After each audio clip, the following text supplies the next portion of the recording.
אני עוברת לאנגלית כדי כמובן לכבד את האורחת שלנו, ואני אקח כמה דקות כדי להציג אותה. I am pleased and honored to be the moderator of this session and to present Professor Gerson lecture, The Changing Landscape of Gender, Work and Care. Professor Kathleen Gerson is a professor of sociology at New York University, where she is also Collegiate Professor of Arts and Science. She has held visiting positions at the Russell Sage Foundation in the New York City and the Center for the Study of the Life course in Bremen, Germany, and has served as president of the Eastern Sociological Society and chair of the family section of the American Sociological Association. She received her BA at Stanford and her PhD at the University of California, Berkeley. Professor Gerson published work focuses on the connections among gender, work and family life in post-industrial societies. A recognized expert on the methods of qualitative research, Professor Gerson relies primarily on original, in-depth life history interviews gathered from systematic samples to explain the links between processes of social and individual change. She is the author or co-author of 5 books and over 50 articles, essays, and opinion pieces. Her work has received grants from the Alfred Sloan Foundation, the National Science Foundation, the Russell Sage, just a moment please, Foundation, and the National Institute of Mental Health. She is the recipient of Roosevelt Moss Cantor Award for Excellence in Work-Family Research, the Charles Phelps Staff Lecturerships at the University of Cincinnati, and the Distinguished Feminist Lectureship awarded by the Sociologist for Women in Society. Professor Gerson has participated in a wide range of research and policy initiatives on the state of families, work and gender in contemporary America, including the Council on Contemporary Families, the Ford Foundation project on integrating work, family, and community, the Sloan Foundation Research Network on work-family issues, and the gender module of the General Social Survey. As announced, a present lecture refers to the changing landscape of gender, work, and care. In that context, she argues that just as the Industrial Revolution created a new way of life by separating paid work from domestic caretaking, the rise of a new economy is again reshaping the ways people organize work and care. At the workplace, the decline of stable jobs has created financial uncertainties that may signal a death knell to organized career ladders and the sole breadwinner model. At home, the rise of fluid, fragile, intimate relationships makes family life equally unpredictable. Yet, as the boundaries between home and the workplace continue to erode, the pressure to put in long hours at work and in caretaking has never been greater. Drawing on her book, The Children of the Gender Revolution, as well as on early findings from a new studies of strategy of work and care in the new economy, Professor Gerson presents a framework for charting the unprecedented dilemmas facing today's adults and for explaining the innovative strategies they are pursuing in their attempt to build life paths amid the contradictions and conflicts of the new economies and predictable economic and interpersonal landscape. exploring the way people experience and respond to the new conflicts between earning a living and caring for others. Professor Gerson also addresses the gender-class inequality issue, featuring the possibilities for more egalitarian gender, work, and family options. With this introduction, I am inviting Professor Gerson to present her lecture.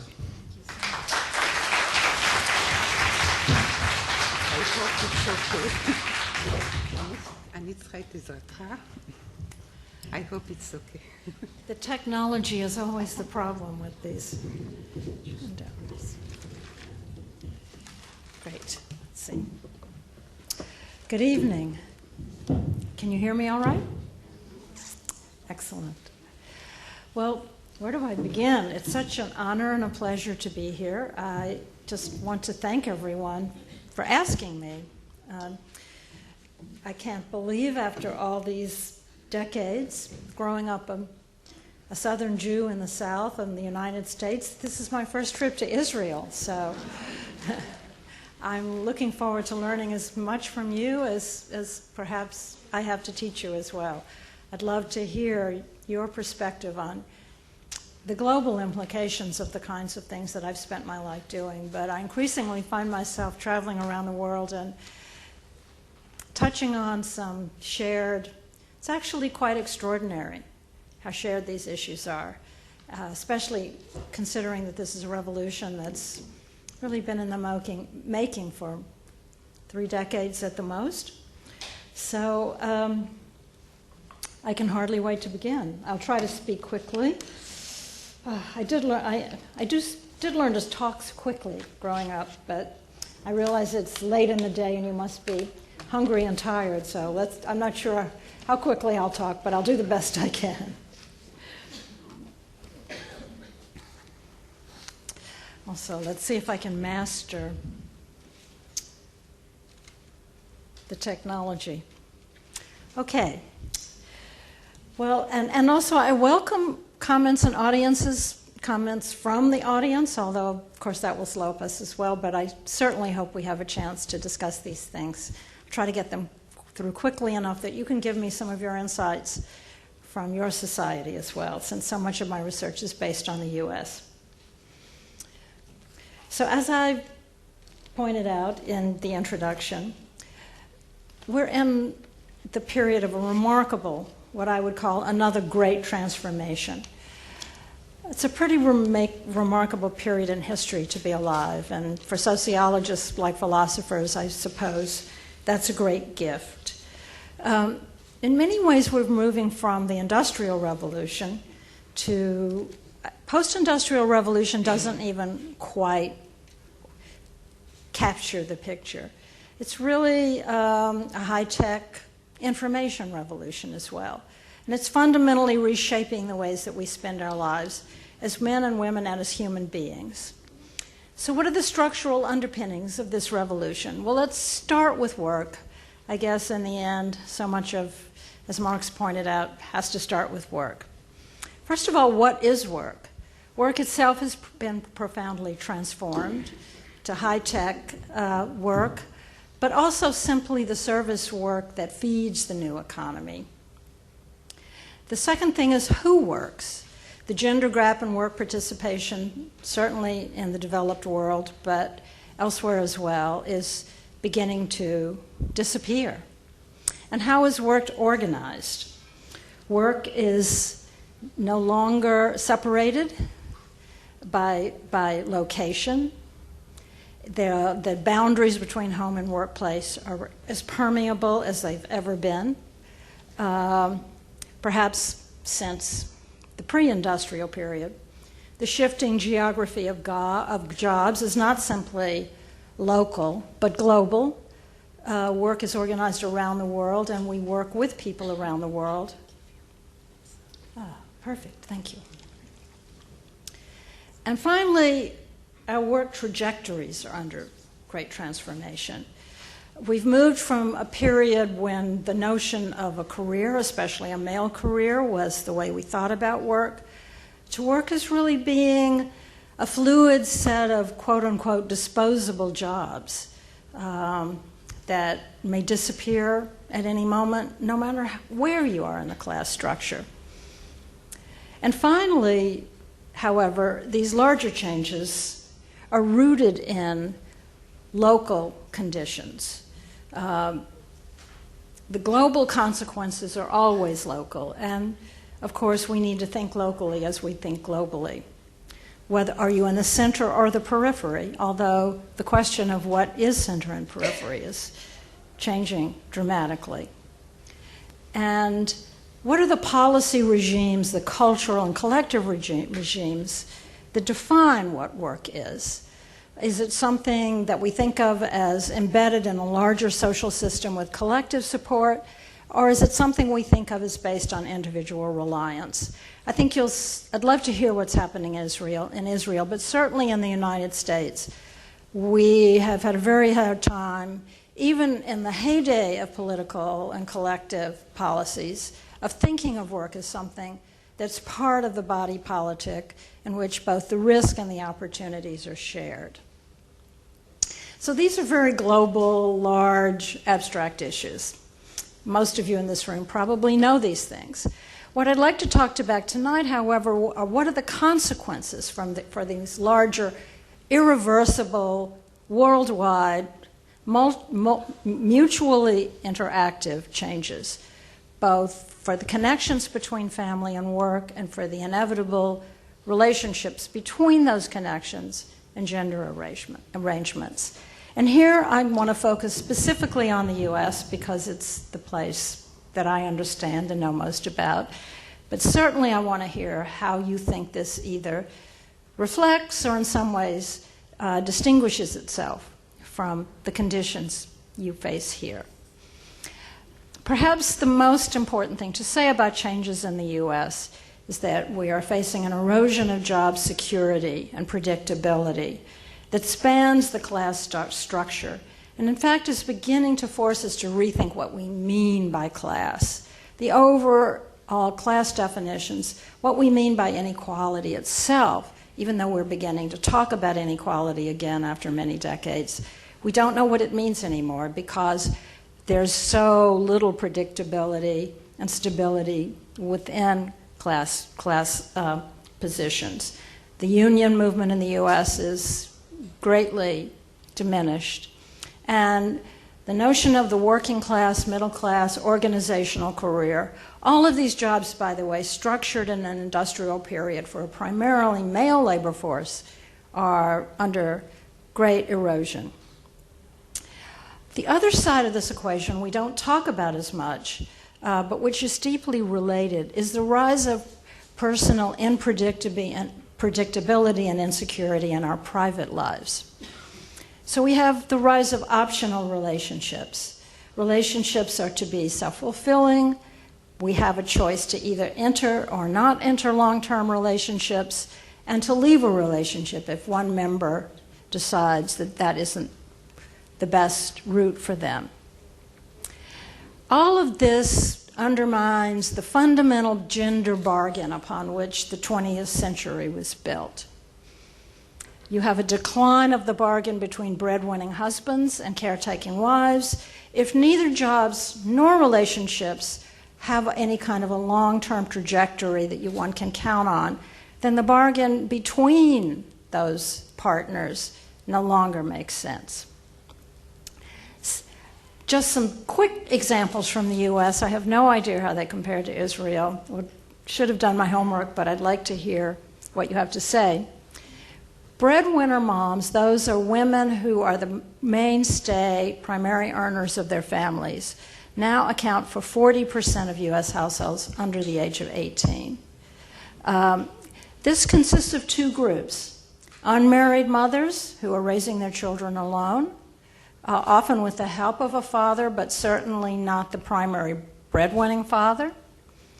And then those mothers who out-earn their husbands, at least on a temporary basis, if not a long-term basis. Needless to say, all of the truths, if you will, the assumptions that we once made, both about work and about family, have to be completely rethought in this context. We have a decline of separate spheres for women and men, and for work and care, and the overlay between gender and work and care. And this decline, this change in the market connections takes place at two levels, both of which it's important to keep in mind. First is simply the daily routine of life. How do you simply get to the day, struggle to get the money made, the food on the table, the children if you have them, if yourself or your partner cared for. And the second is, how does your life unfold over time? And in both of these ways, there's a level of unpredictability that we now see, which is the very hallmark, by the way, of a transformation. The definition of a transformation is you don't know what's coming next. You're in the middle of something. Life is always changing, but at these periods it's changing so rapidly that the institutionalized patterns that people can rely on to simply live without thinking about it, our practical consciousness as opposed to our discursive consciousness, in the words of Anthony Giddens, is eroded, and we have to start to think about how we wish to live our lives. Now, all of this is complicated by the rise, but by the fact that these major social transformations, which are neither irreversible nor can be wished away, are taking place, certainly in the U.S., in the context of huge resistances to change. I find this to be, in some sense, the greatest irony. If we simply accepted the fact that change were occurring, created new institutions to fit those changes, perhaps this upheaval would be smoother. But in fact, what often happens in periods of change, and is certainly happening today in the U.S. and I think in many other modern societies, is that there is also an enormous resistance to change. Resistance that, in fact, is intensifying these processes. In the U.S., we have not only the persistence of the ideal worker, both as the notion of some one person who works all the time, work comes first, and who gets rewarded for that socially and culturally, but also the persistence of the notion of intensified parenting. Even as the pressures on workers go greater, the irony is the pressures on parents have gone greater too. If anything, we have a greater conflict between family and work if it were only the sense of demographic shifts, because our cultural shifts, in fact, have been flying in the face of, in some sense, resisting and rebelling against these changes. And so parents are held to unrealistic standards that were hard enough to meet a decade ago and virtually impossible to meet today, and workers are held to great higher standards, just as their private lives are calling on more of them. Finally, we have the erosion of the social safety net. Not an accident, in a sense. That safety net was built on a premise of a breadwinner homemaker family, and as that transformation has taken place, we haven't rearranged the kinds of collective supports we need to help keep people going. So what happens?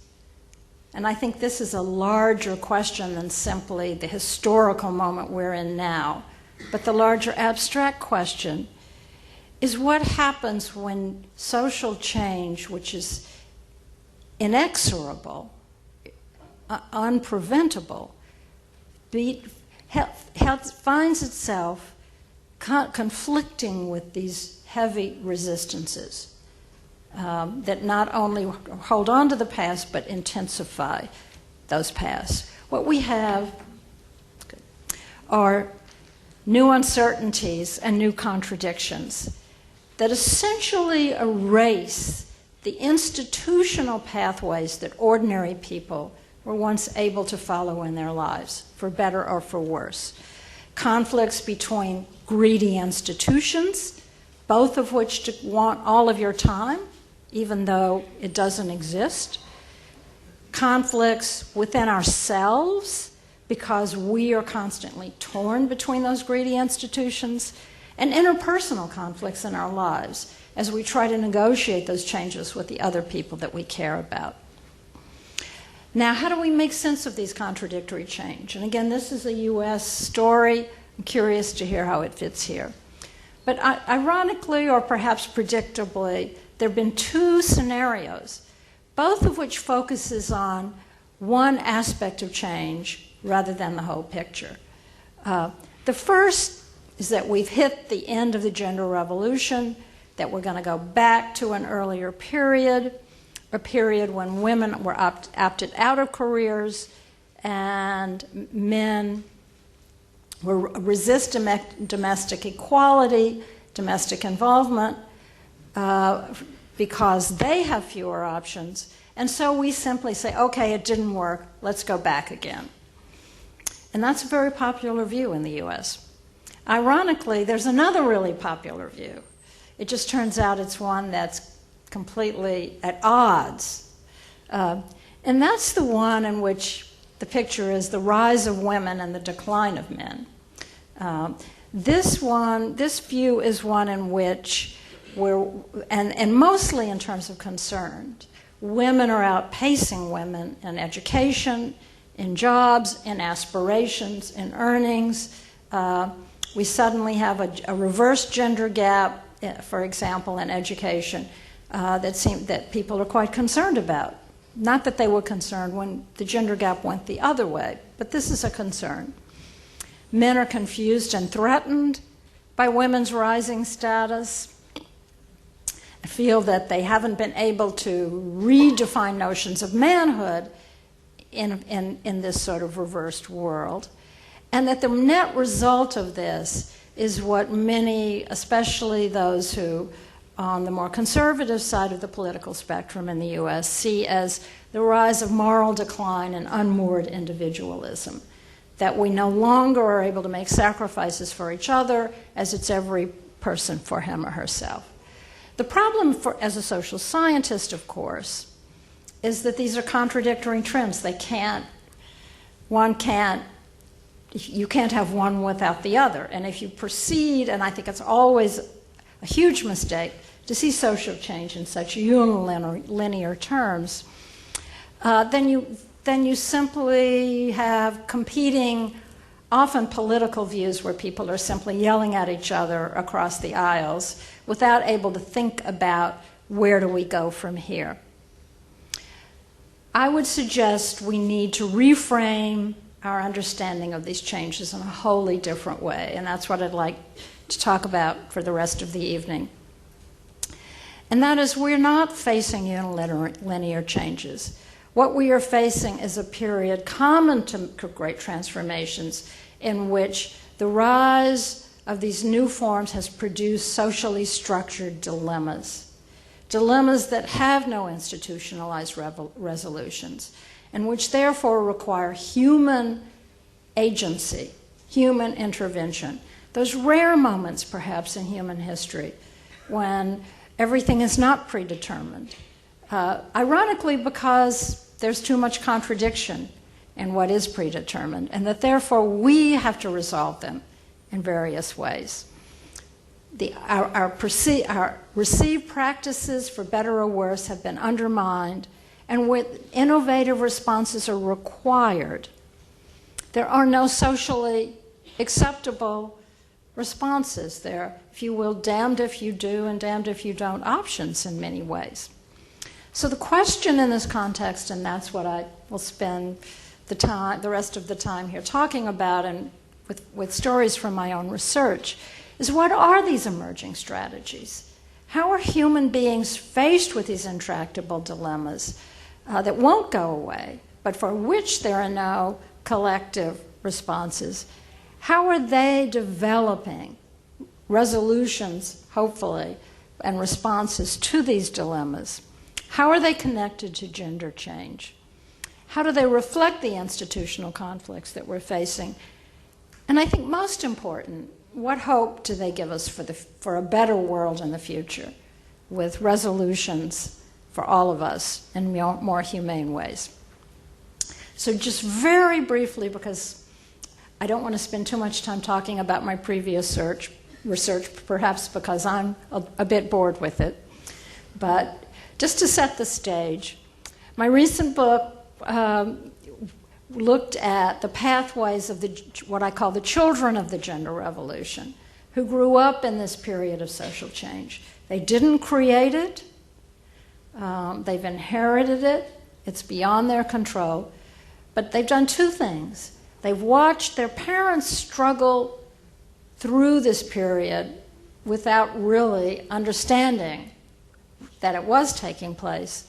And they're now at a point in their own lives where they have to resolve these dilemmas for themselves in ways that are not entirely clear. Don't want to spend too much time on the research. Happy to answer that if we have a chance to talk, but frankly, the methodological details are probably the most boring part. I hope you will just trust me that I did the work carefully. And what I did was to interview young adults, 18 to 32, just when they were leaving their parents' home and beginning to establish life for themselves. And the reason I did so is that I wanted to understand two things. How did they respond to their own parents and the people around them's responses to the kinds of changes that they were grappling with? And what kind of strategies are they now developing? What lessons have they learned from this first generation of change as they take this change toward the future as the children of the gender revolution? I talked to people across classes, races, gender, and geographic locations in the United States.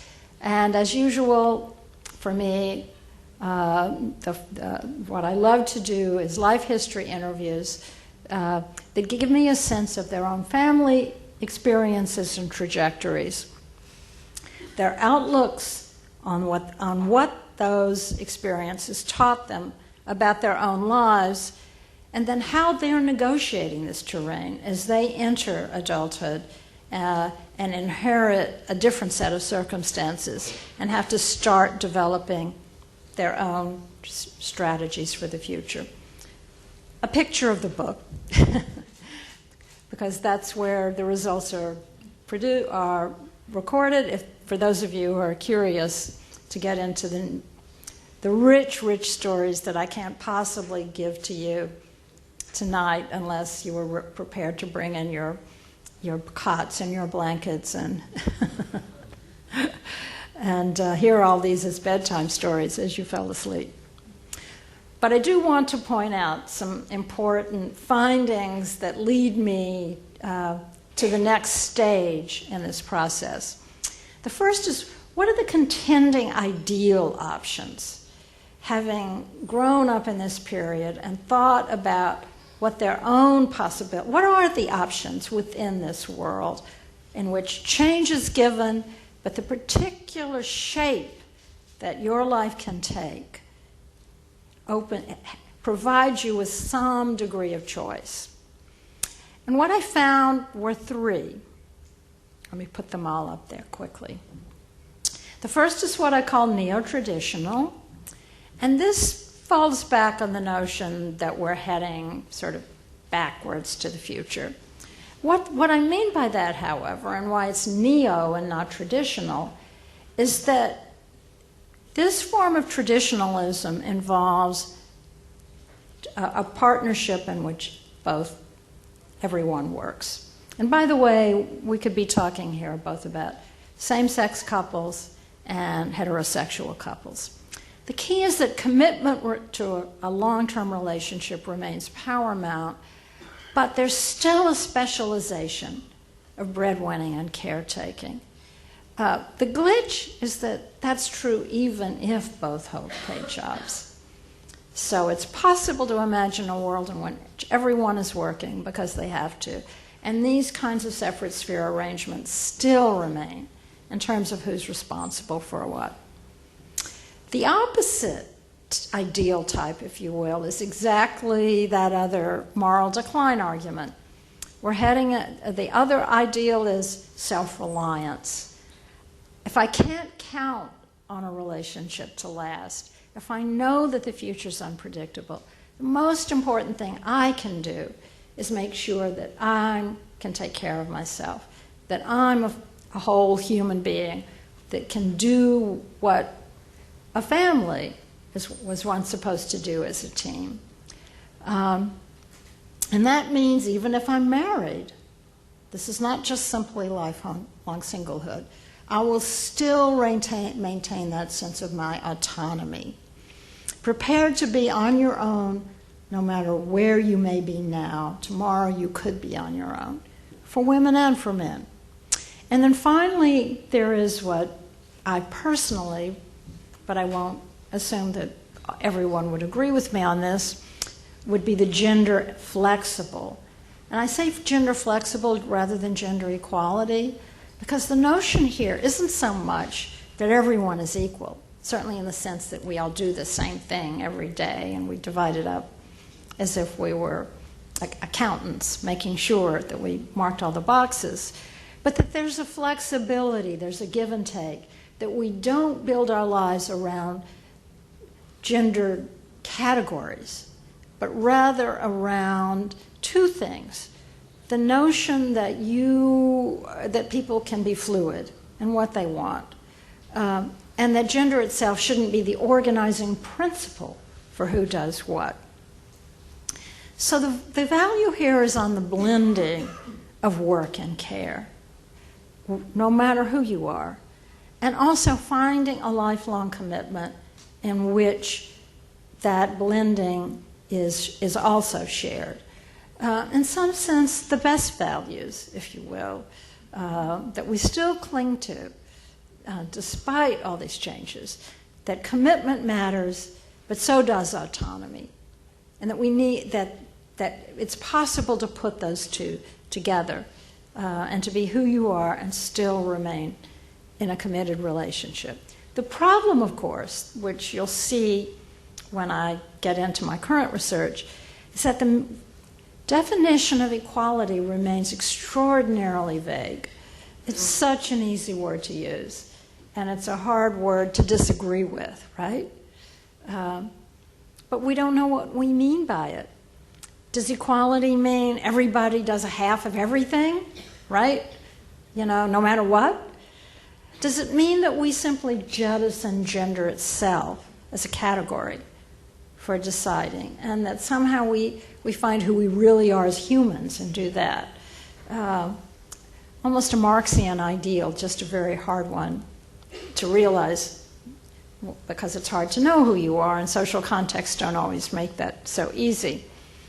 And then finally, there's this notion, interestingly, of a life course notion of equality, that you can't have everything at the same time and you can't be equal all at the same time, but a notion of taking turns, of working it through over time, that over time, in a committed relationship, there's a way of giving and taking that hopefully in the end it means that you've gained some mutual support of an egalitarian sort. Very quickly, because I want to get on to my other stuff. Just quick description of this. When I asked these young people what their ideals were, you can see that the white, if you look to the far left, right, where the white columns are, those are the men and the women saying that their ideal is gender equality and flexibility. Overwhelmingly so. Even for men. You can argue that the women were slightly more supportive of equality than men, but clearly the similarities between women and men are so much greater than the differences that we dwell on. And I think what this speaks to is this human desire in this unprecedented historical period to be a whole person, to not to have to make those choices. Here's the bad news. Sorry. We're sociologists. We can't avoid them. If you look to the right, what you see is what happens when people say, oh, not bad, I'm doing all right. The next thing that happens after people tell you what their egalitarian ideals are, and I can't go into the details here, they start to tell you all the reasons why they can't accomplish them. But there's this and there's that, and I know as a man I can't cut back on work, and I know as a woman I'm going to be, doing more of the housework. When you take equality out of the equation, when that ideal seems out of reach as a social and institutional option, then a gender divide emerges. Women, but not perhaps the one the stereotypes might tell you. It's not the men saying, oh, I want to be alone, I don't want to get married, just, avoid the whole package. Far from it. Men espouse the neo-egalitarian norm of a commitment, mutual respect, but I'm still have to be. And I will say have to be. Not just I still have the privilege of being the breadwinner. I'm still expected to be the breadwinner. If I don't do that, I'm not marriageable. I can't even find a partner. And women saying, hey, I've got to be able to take care of myself in this world. No matter what happens, I can't count on that. I know there's a chance at some point in the future that I may be on my own, with or without children that I need to support. And so, in fact, when equality, however you define it, drops out, then you have a gender divide that goes against the stereotypes, that for women it's self-reliance and for men it's neo-traditionalism. So what does this tell us, this gap between ideals and options? It means, I think, we have a converging discourse of egalitarianism among men and also and women, and by the way, and I didn't have time to present this, across classes and ethnicities, despite the diversity of the U.S. Demographic makeup, enormously shared across those groups. But enormous pressure on men to be good providers, and enormous pressure on women to be prepared to care for themselves and their children, which they expect to be responsible for if their marriages don't work. The fallback positions for men are neo-traditional, for women self-reliant. So just to give you a taste of where I think we're going with this, I've just started a new project in which I'm asking, what happens, when push comes to shove and the options you want aren't there and it looks like you've got a clash that can't be overcome? What are the new strategies that are emerging, and how do those make sense in this new period of uncertainty? And what are the prospects for egalitarian resolutions? So, and I'll do this as quickly as I can. There's so many stories I could tell, but you can email me about those if we don't have time to talk about them. To get at some of those answers, I've been interviewing people in places that I think of as the ground zero of the new economy, cutting edge of social change, if you will, that are the first to have been exposed to these massive changes. First, in the northern area of California, the Silicon Valley writ large. But please, I want to tell you, Silicon Valley is not all about moguls and billionaires. I'm talking about average folks who are trying to struggle in an area that is dominated by a high-tech economy, for which there's, in fact, a great deal of insecurity for the workers, and a host of much lower paying service industries that driven up around them. So instead of union jobs in manufacturing, what you've got are waiters and yoga teachers and all the things that sort of the new economy produces at the lower end of the class spectrum. And I've been looking in New York what they call Silicon Alley, which surprisingly, I had no idea actually until I started this, is the second most populous place for new economy growth. I've been interviewing people in that stage of life just above the children, that transition to adulthood. People in their 30s and 40s who are coping with these realities as opposed to trying to think about how to cope with them. And of course, they're dealing with all the stresses of not just the work-family conflict, but the insecurity of not knowing what is going to come next. A fastly changing economy that we don't know where it's going, and jobs are being transformed. Okay, so here's the fun part, at least for me, because this is new to me, and this is more speculative. What I have found is what I would call 4 dominant patterns. And I'm thinking of these, by the way, as different ways of not having it all. And the reason I do that is I think that this notion of having it all has taken over our discourse and set the wrong framework for how we think about these things. In fact, there are these new patterns emerging, but all of them involve significant trade-offs for virtually everyone who's following them. So there are what I would call the dominant patterns, and those are the ones we've talked about, and then everyone's prognosticating.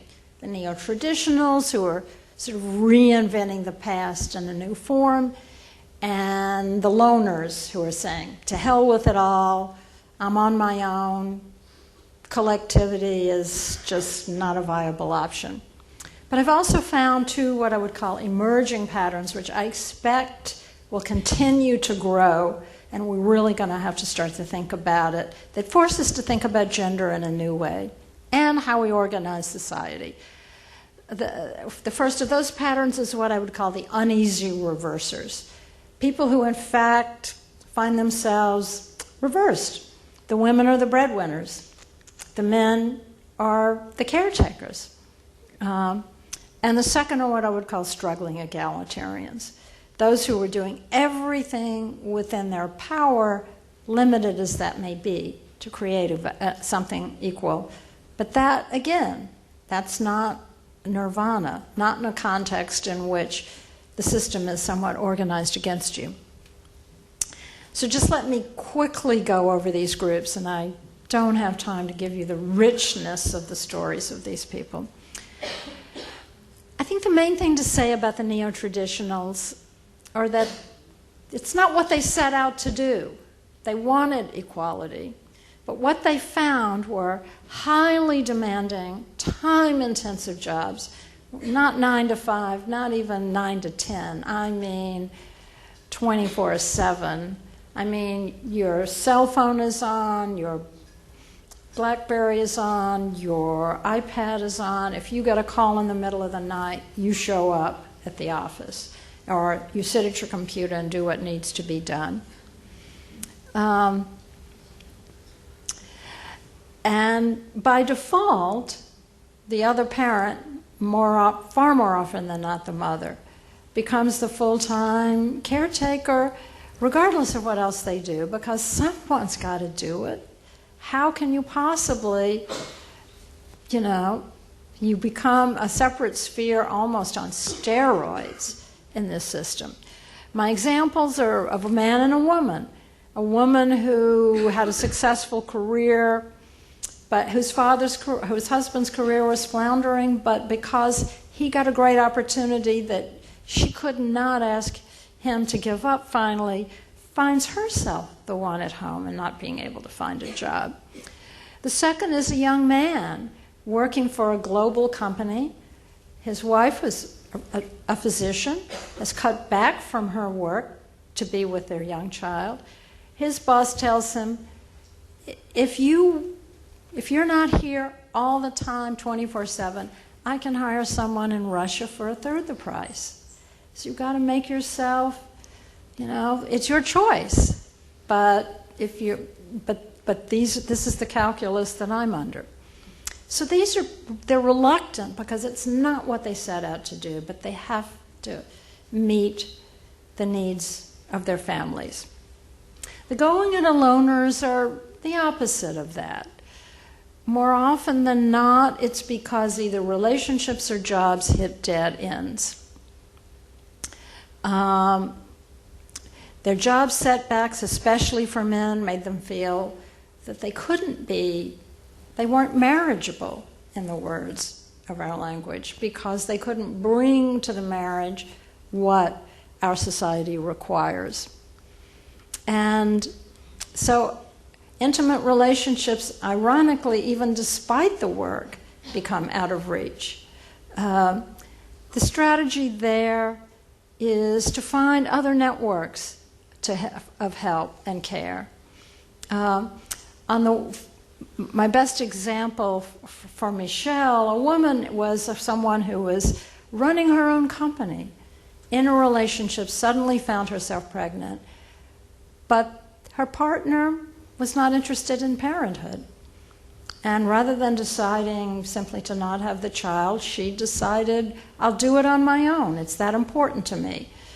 So he's the going it aloner with no responsibilities. She is the one who is doing it all, and as a result had to step back from her career. Jason, on the other hand, is the other side of that. The lack of job opportunities left him simply out of the market, so to speak, for a partner, and struggling, sitting in a coffee shop with his computer all day long, hoping he can invent something that someone will want that that will get him back in the game. I'm running out of time, so let me give you two more. The uneasy reversers. Very interesting. These are couples who found themselves reversing breadwinning and caretaking. Very committed couples. But often what happened is that the wife found herself either in a steady, what I would call an old economy job that didn't pay very well but was predictable, or found herself with a man who he either wanted to make it big and couldn't, or simply was hitting roadblocks because he was supporting his wife's career.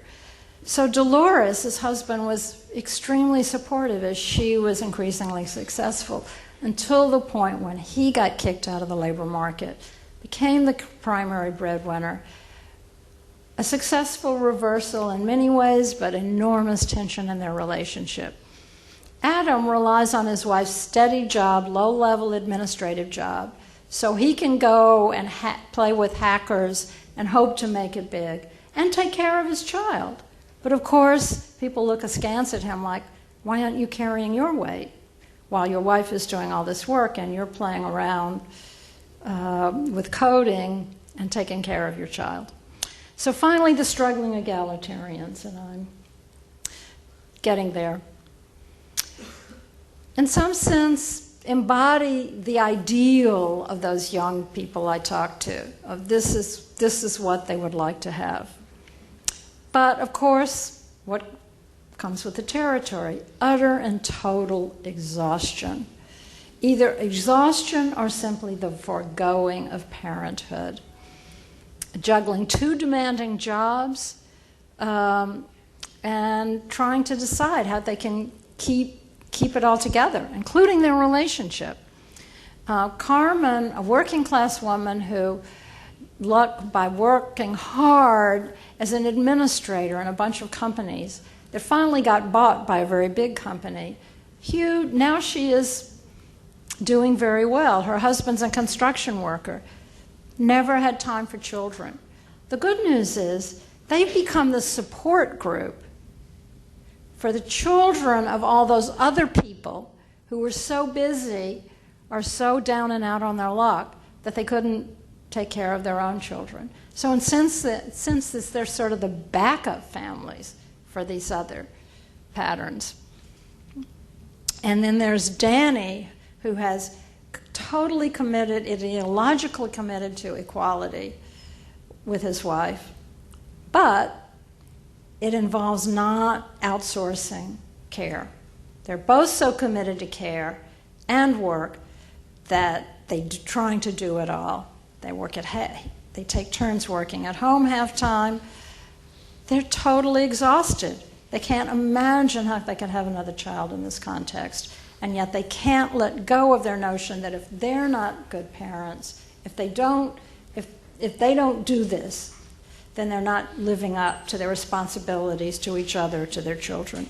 And then finally, Alec, who's very happy going from lateral job to lateral job, doing what he wants, and so is his wife. But the compromise there, no children. So where do we go from here? Because I'm down to my last 2 minutes. And that's going over time. So let me just say some very, very briefly. What does this tell us? First, it means that neither gender nor our personal preferences can explain how we live our lives. And we need to jettison notions that somehow gender is the organizing principle for the future. And if we don't, I think we're in for serious trouble as a society and trying to figure these things out. Nor can we assume that what people do is what they prefer. Economists tend to measure preferences by action. I think the most important thing a sociologist can do is say, action represents our options. It does not represent our preference. If we want to think large, I'm not talking about utopia. I don't believe in utopias. Utopias have huge underbellies. One person's utopia is another person's nightmare. But if we can start to think about building our institutions around how people want to live their lives, instead of building our institutions in a limited way that forces people to live so much less, it seems to me there's hope for the future, a lot of hope for the future. What does explain these trajectories? Access to opportunities and insecurities. Access to secure work helps. Facing insecure work throws things off. Being in a relationship that you have faith will last versus being in a relationship that's unpredictable. It explains the differences, but it's not something we can guarantee people. And finally, what is your partner's situation? We don't live in a vacuum. We're not all islands. And finally, I would say, and when I say flexibility in each person's job, it's not just that we're not in islands as individuals. We're not in islands as societies. Our best hope is to build the kinds of societies that will allow people to develop what I believe are the most humane and well-meaning strategies that they possibly can. To conclude, all of these strategies are efforts to make sense, to make the best of what we've got, but they all have terrible trade-offs. If not terrible trade-offs, then significant trade-offs in a life. Having it all is the wrong frame, because what that implies is that in this current context, it ignores all of the insecurities that we face. It implies somehow that wanting to have it all is selfish and dangerous, when in fact, having it all simply means being human. It seems to me, instead of having it all, what we need to start to say is how do we recreate the institutions that will allow people to integrate love and work. These are not selfish needs. These are human needs. These are the building blocks of a healthy society, as well as, I would argue, a healthy relationship. And it's certainly, we need to start talking about these not as a woman's problem or women's problems or as a gender problem, but as a human problem. And I'll just quickly not go through all my suggestions for the future of research and theory, but I will say this, that what the key elements of a healthy society are that we can, is that my final? Here we go. The key elements of a human society is that we first accept the decline of separate spheres as real. An industrial 21st century phenomenon, however well or poorly it worked then, it no longer applies to the 21st century. I think most psychologists, starting with Freud, would argue that a meaningful life is one that takes seriously the importance of love and work, however you define work, as the things that give life meaning. That may be hard in the short run, but in the long run, this is what a human life consists of. Secondly, that I also think we haven't gone far enough. We need to start to talk about love and work and care, not simply as the building blocks of a meaningful person, but as a healthy society.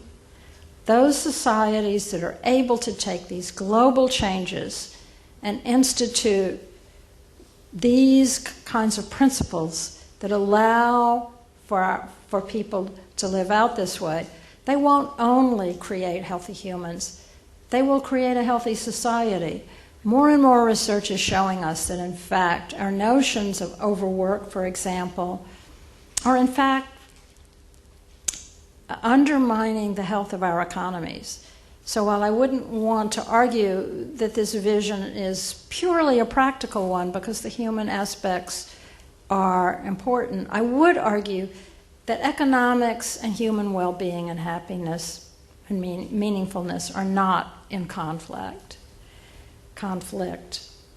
If we fail to take these steps, and in many ways the changes are global, but the steps have to be taken locally.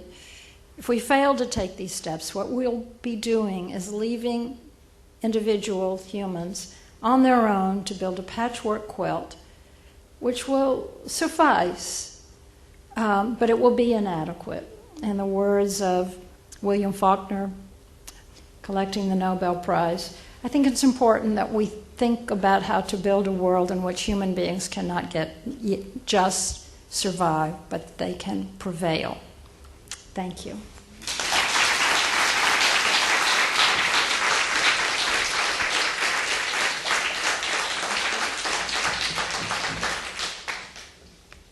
Thank you so much.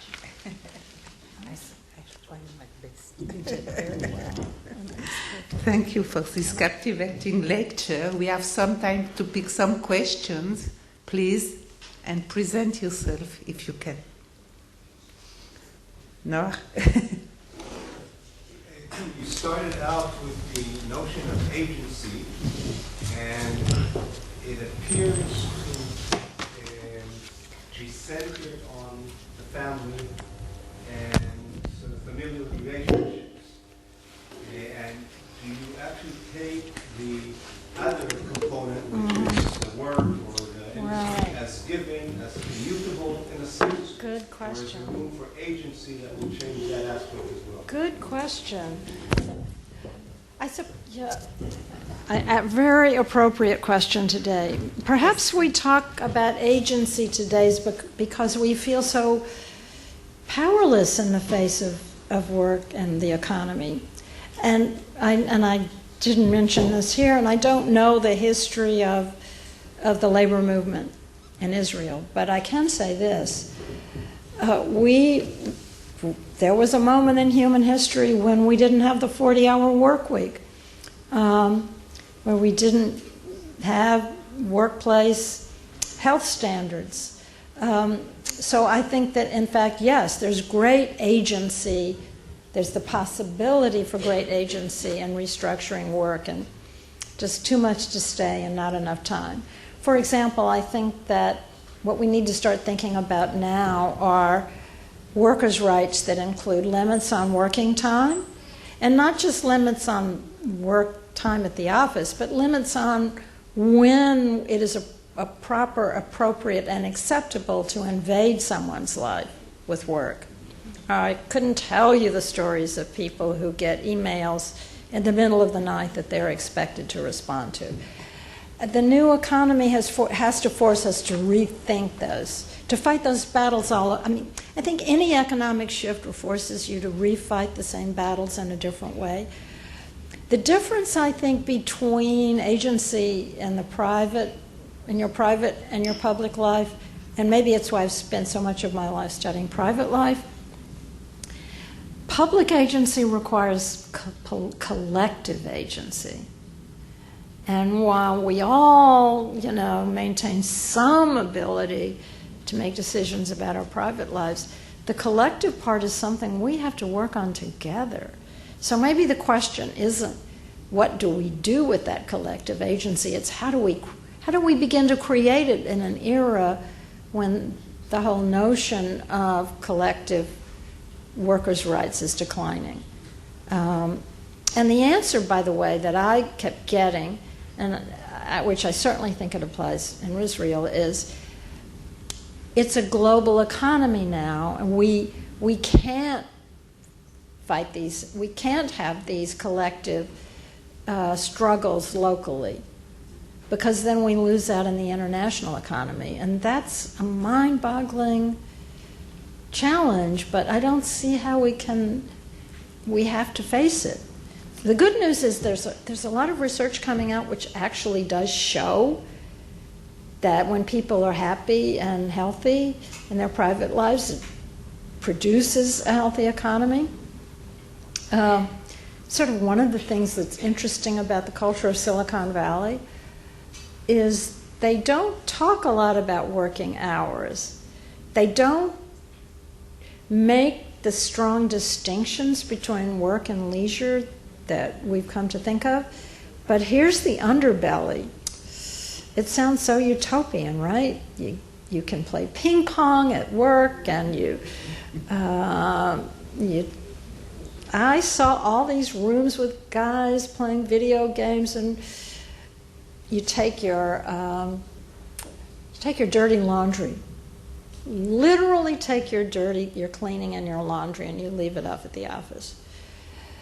At these, they call them campuses, by the way, not offices, which gives you a sense. My daughter, just by way of reflection, works at Pixar. I don't know if you guys know. And so you walk onto the Pixar campus, and there are giant toys everywhere. There's a swimming pool. There's a gym. There's a volleyball court. They eat lunch together. Sounds great. But it's the gilded cage. The message you get is they have these buses. I don't know if you've been reading about this. So you don't just start to work when you get there. You get on a bus in the morning, and everybody plugs in and starts to work before they've gotten there. But the downside of this is that you're not supposed to have a life outside the office.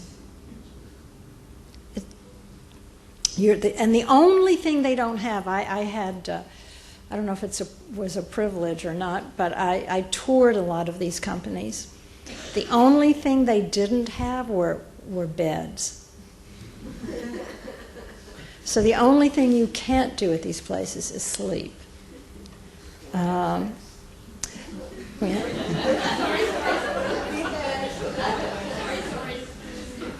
Probably not a lot of sex either, but I'm not sure about that. So, yeah. So it's, I began to see this as part of the problem and not part of the solution. I don't think the answer is to make work like home. The answer is to make sure we have a life separate from all of that. And we have to start thinking really creatively. My guess is in the 19th century, when people sat around thinking, what do we have to do? They didn't just think, overtime and the 40-hour work week and safe labor conditions and health insurance. It takes a while to think about what we have to do.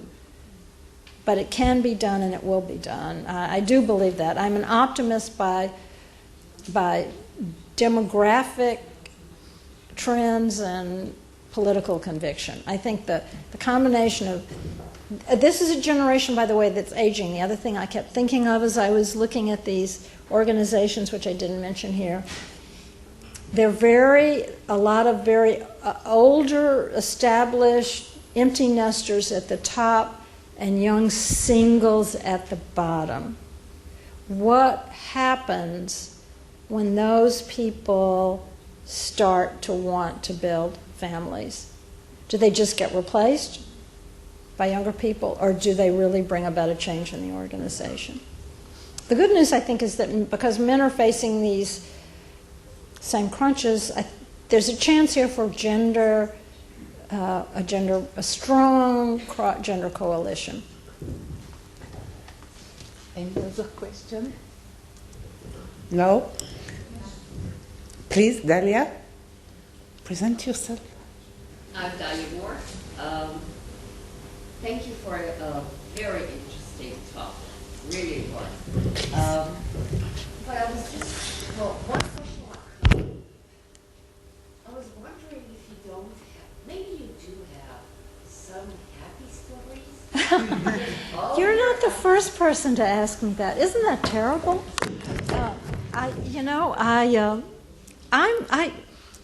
I feel terrible that that's the question, because I'm actually an optimist. And I would describe my own as a happy story. And I hope there are many people in the room, and I think that the fact that we are here tonight discussing this is a happy story. So the first thing I would say, which I think is a really profound way of thinking of social change, is there's an anthropologist whose name I'm forgetting, but what she says is the solutions to yesterday's problems create today's challenges. So happy doesn't mean perfect. Happy means hopefully better. And I think we have come a long way.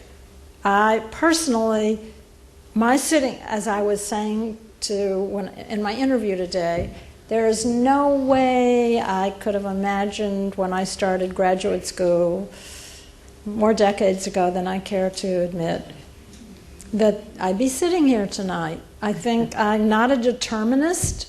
I think life is an unfolding process, and that's why human beings do have the power to create the world, if not exactly as we would like it to be, then closer. And yes, there were happy stories. But happy stories aren't, I think it would be a mistake to present happy stories. What? Yeah, maybe we'd be out of a job if there were. Yeah. Maybe we'd be out of a job if there were happy stories. But I don't want to paint any of these stories as unhappy either. Some of them were more unhappy than others, for sure. But happiness is something that has to be recreated over and over again. And the only way to do that is to face challenges which aren't so necessarily experienced as so happy. So I guess I like to distinguish between happiness and meaningfulness. And it's not as if we all get up every morning and say, oh, wow, I just can't wait to go to my office and sit at my desk and do that.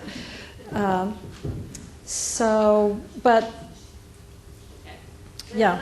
And a small comment. Mm-hmm. You asked about the Israeli experience. And you were talking about prices that people pay for their choices. Mm-hmm. I said earlier in one of the sessions that it's not only a matter of paying the price for your choices. But I said that, well, maybe because we're all Jewish, or most of us are Jewish here. Could be a cultural phenomenon. We had a guilt trip. So it's always about guilt. Right. You only have to decide what do you want to feel guilty about. So. Right. I see that there is another question, Yeah. please. Thank you so much for We don't hear you. lecture. My name is Mikhaila. Do you think you would have found more happy stories if you conducted the research in one of the Scandinavian countries? Holland. Yeah, good question. I was just in Oslo, and it's interesting for an American to go to Scandinavia because, of course, I walk in with idealistic notions. And I certainly wouldn't say people were unhappy, but I will say, as is the nature of humanity, and especially social scientists, they were focused on the things they had to deal with and that they had to face. And so, yes, I think if you look at the statistics, no question. Unfortunately, Scandinavia tends to be very close to a very cold climate with very long winters. So I think yeah, right. Exactly. And one of the things it did make me very attuned to is that to always remember the stories that I'm telling are in the context of particularly individualistic welfare state and individualistic culture. And that is not true. I'll tell you a happy story from Scandinavia, if you don't know this. I found this very uplifting. They adopted, and clearly an example of how social policies at work have an enormous power. They have relatively recently, in the sweep of human history, adopted a policy that a use it or lose it policy when it comes to parental leave. And so if a father does not use his option, it can't be transferred to the mother. Well, the obvious good news, of course, is there are more fathers taking time with their children. But here's an unintended consequence that I thought was very uplifting. It's changed the cultural balance so that now in Norway, as opposed to the U.S., if a father says, no, I do not want to take this, he is, in fact, considered suspect. As opposed to in the U.S., when a father says, yes, I have this option, but I won't take it because I'm so committed, he's lionized. So I think the happy story is demographic change really can create cultural change. That's why I'm so resistant to cultural arguments, because they assume that culture is this static thing that's always going to bear down on people. So the degree to which we are able to institute policy changes based on practical needs, I think we will bring about a cultural change yet. I don't think 50 years from now this is what we'll be arguing about. So that's the optimist in me. The pessimist is, I'm sure we'll be arguing about something. Last question. Orly, please. Hi, I'm Kathleen. And I wanted to ask, because you began with one of your starting points was job insecurity, and your typology was only based on types of relationship. The way people understand their relationship. Right. And so I was wondering whether the issue of class, for example, Good question. Manifested in home ownership, dates, and some kind of work history that would tell us how many hours did people have in their last job. Yeah. Like they were working too many hours or too few. Hours.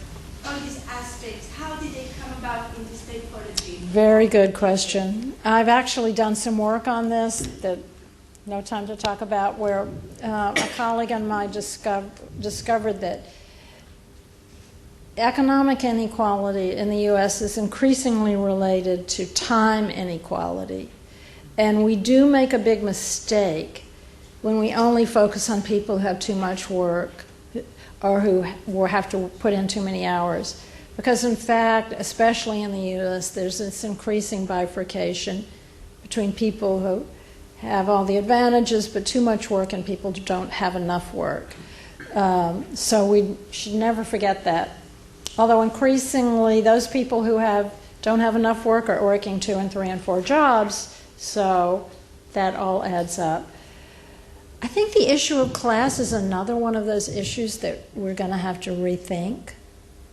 I don't think in the new economy, class, and certainly in the US, this whole movement toward the 99% is an example of that we're less and less thinking of ourselves as a society that's divided between the middle class and the working class, and rather than a society that's divided between the very rich and everyone else.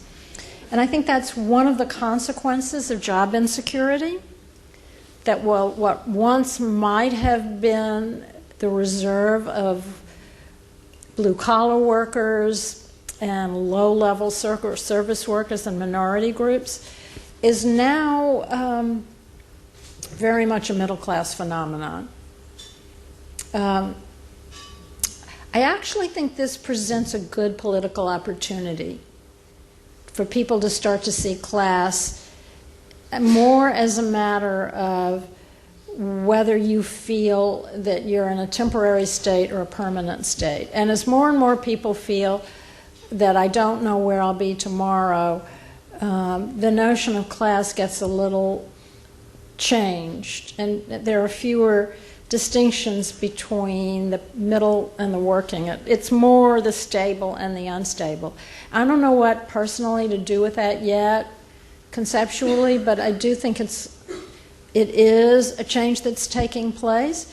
The other difference is that we used to think of men's working class jobs, in very narrow ways, and then women workers were sort of pink collar jobs, which was really a way of avoiding the issue of class. Oh, they're pink collar, right? They're not blue or white.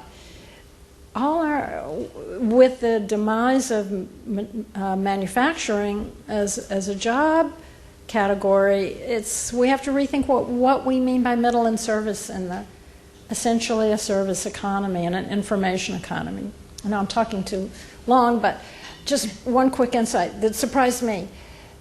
Having been in Silicon Valley, what I began to realize is that all these tech workers that we think of so well educated and sophisticated, and they are, but they are essentially factory workers. I mean, people who do coding, something as sophisticated and as, what could be more mind work than coding? Coders are like factory workers. They're hired to do a specific kind of code, very, very narrow part of this larger thing in the Marxist sense of being on an assembly line. And if the people at the top decide, you know what, that's not working, we don't really want to build that, we're not going there, those people are out of a job. So I think that even what we have thought of, I think simplistically, as this new class of high-tech workers is very stratified by class. Okay. I think that we can thank Professor. Going on a long time.